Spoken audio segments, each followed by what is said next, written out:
All right, November's in the books. I'm proud to say, even after jinxing myself, I went 100% in November. Not on trades, but on days. I had 0 red days in November. I haven't done that in a while, so pretty proud of that.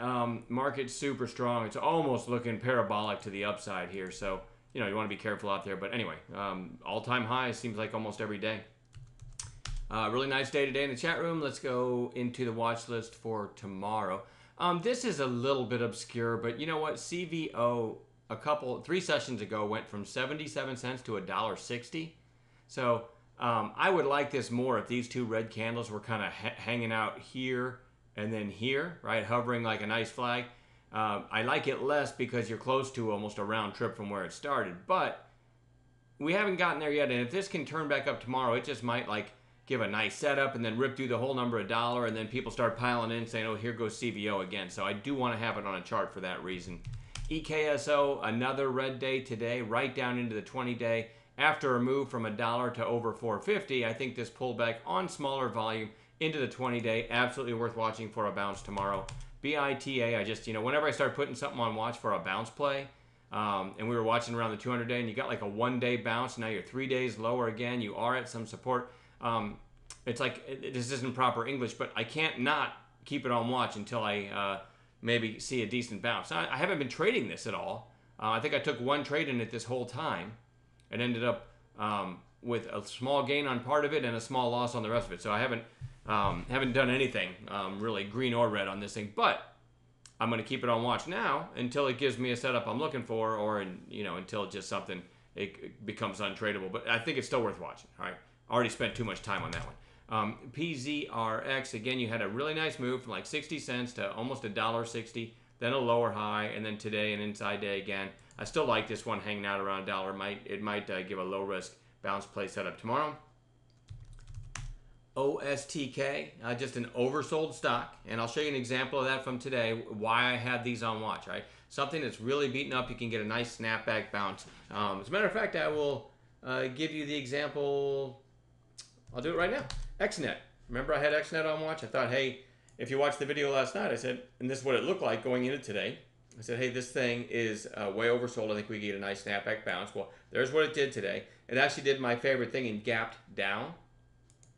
And when it looked like this, I was on the mic and I said, I don't know exactly what I said because I'm trading in the morning, okay? So everything we do is over the mic for the first hour. You're right. I don't have time to type anything with a trigger and stop. So anyway, I'm not exactly sure what I said, but I said, guys, watch this XNet. If it gets through 12, it might get through the high of day after that. I like stacked catalysts. I like, whole number breaks with another catalyst like the earlier high of day above.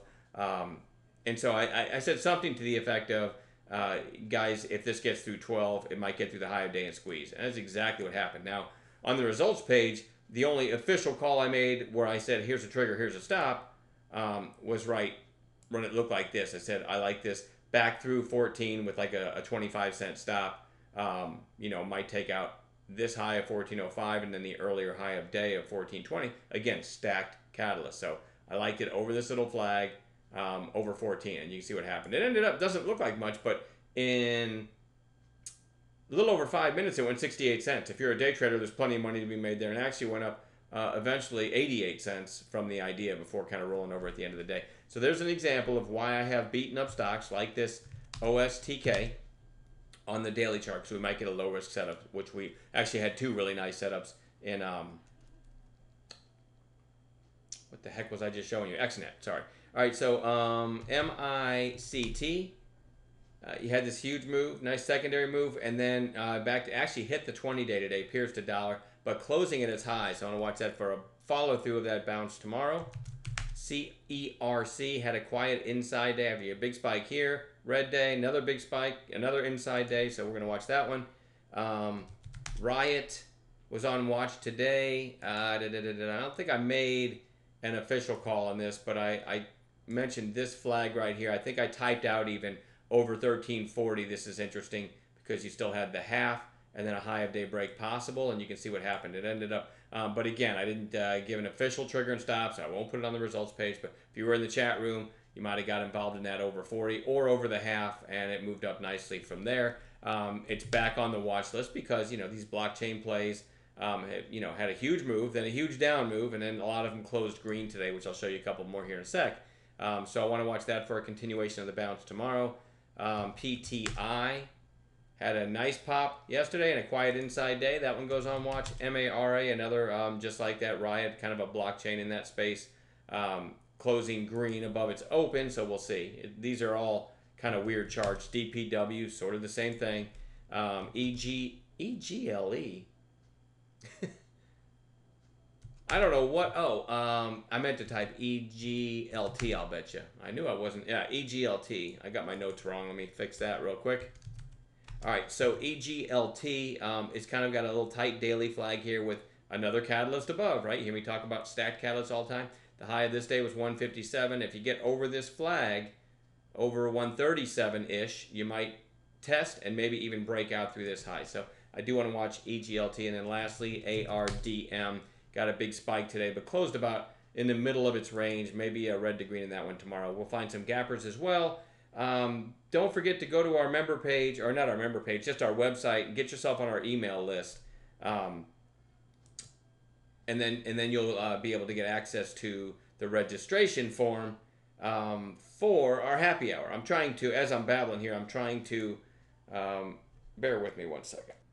Okay, so here's a screenshot of our homepage, greatstockpicks.com. That's with an X, greatstockpicks with an X.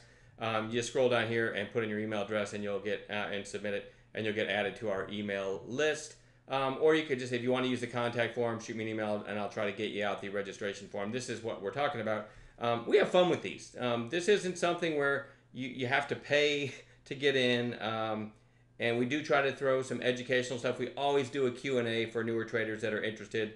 Again, I feel like I've got something to teach because I see what goes on out there. I see people teaching new traders to chase high of day momentum scanners, which is just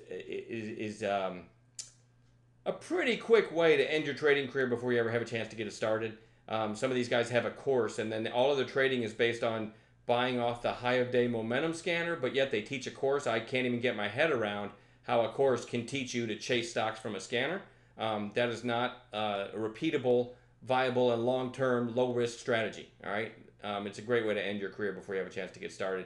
I see people out there using MACD crossovers and divergence and all this crap too. None of that's necessary. You just simply need a good watch list. You need to know how to build a watch list, and you need to know how to get in stocks when at points, inflection points we talk about, where they should be green right away, how to pay yourself quickly on some, how to tighten your stop and protect your entry on the rest, defense first. There's a whole series of things that we teach in our course that can actually help you actually be your own boss someday, right? Instead of chasing anybody's ideas. So, but with all that said, these happy hours are much less structured, and they're just fun. And Wayne actually put together Jeopardy questions and answers, and you can see Life with GSP, one of the topics this time. Real gurus, that ought to be fun. I haven't seen what he's done. I'm always surprised. It's always fun for me, when we do these Jeopardy things, because I'm actually watching them unfold as you guys are. And the answers that people put out, or I guess it's technically the questions, are hilarious. So it is absolutely worth showing up. If you like trading at all, please register and show up to our, to our happy hour. It's super fun. We literally do have a few drinks and play Jeopardy, and then we'll absolutely do questions.